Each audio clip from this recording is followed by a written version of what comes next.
Drama کفیل کے آنے والے ایپیسوڈ میں آپ دیکھیں گے کہ زیبا نے فائنلی ایک بہت بڑا ڈیسیجن لے لیا ہے، جس چیز کو لے کر اس کے بچے اور اس کی کلاس میٹ جو ہے ہمیشہ کہتی رہتی تھی کہ اسے جامی کو چھوڑ دینا چاہیے۔ فائنلی اس نے اب اسے ریئلائز ہو چکا ہے کہ جامی کبھی نہیں سدھرے گا۔ جو انسان خود اپنے بچوں کے پیسے چراتا ہے، اپنے بچوں کی کمائی لیتا ہے، اپنے بیوی کے گہنے چوری کرتا ہے، خود کے گھر میں وہ چوری کرتا ہے، تو وہ آگے کیا ہی کرے گا۔ اور اس کی وجہ سے جویریہ کا بھی رشتہ جو ہے وہ روحان کے ماں باپ نے ٹھکرا دیا، اور یہی سب چیزیں سوچ کر فائنلی زیبا نے ڈیسیجن لے لیا ہے کہ وہ الگ ہوں گی، اور وہ لوگ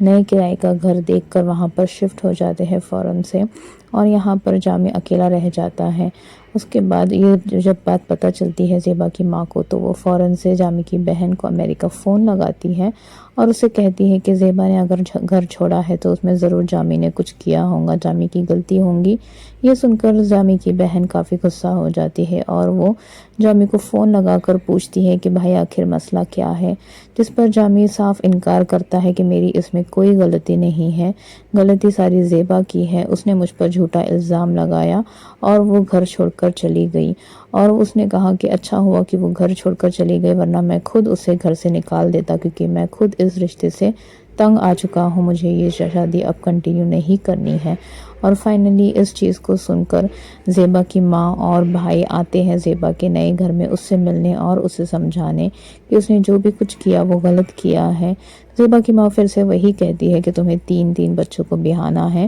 4 لوگ جو ہے کیا کہیں گے، دنیا کیا سوچیں گی۔ اور اب زیبا نے فائنلی جب ڈیسیجن لے لیا ہے تو وہ اپنی ماں کو بھی سمجھاتی ہے کہ جو لوگ رشتہ کرنے آئے ہیں وہی لوگ اس کی باپ کی وجہ سے رشتہ توڑ رہے ہیں، ٹھکرا رہے ہیں، اور جو بھی کسی کو جو کہنا ہے وہ کہے، میں اور میرے بچے اب اس چیز میں، اس دلدل میں اور نہیں پھنس سکتے، مجھے اب یہ اس چیز کو کنٹینیو نہیں کرنا ہے۔ اور فائنلی اس نے اپنا ڈیسیجن اپنی ماں اور بھائی کو بھی سنایا۔ یہ سن کر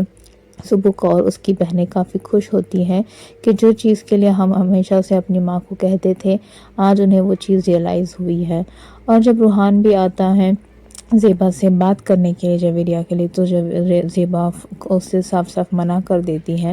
اس نے یہاں پر بہت وائزلی، بہت سمجھداری سے روحان کو باتیں سمجھائی کہ جو بھی کچھ ہوا اس کے بعد جویریہ کو زندگی بھر ان چیزوں کا طعنہ سننا پڑے گا تمہارے گھر میں، اور میں نہیں چاہتی کہ وہ کسی بھی احساس کمتری کے ساتھ تمہارے گھر آئے۔ جب وہ تمہارے گھر آئے تو وہ پوری عزت کے ساتھ آئے اور اسے وہاں پر پوری رسپیکٹ ملے، کیونکہ ایگو اور رسپیکٹ سے بڑھ کر اور کچھ نہیں ہے انسان کے لیے۔ لیکن یہ چیز جو ہے ہم دونوں کے بیچ میں جو کلاس کا اور جو سٹیٹس کا گیپ ہے، فائنینشیل گیپ ہے، وہ ہمیشہ ویسا ہی رہے گا، چاہے ہم کتنی بھی کوشش کر لیں ہم اسے ختم نہیں کر پائیں گے۔ اور جب جویریہ یہ بات سنتی ہے تو اسے اپنے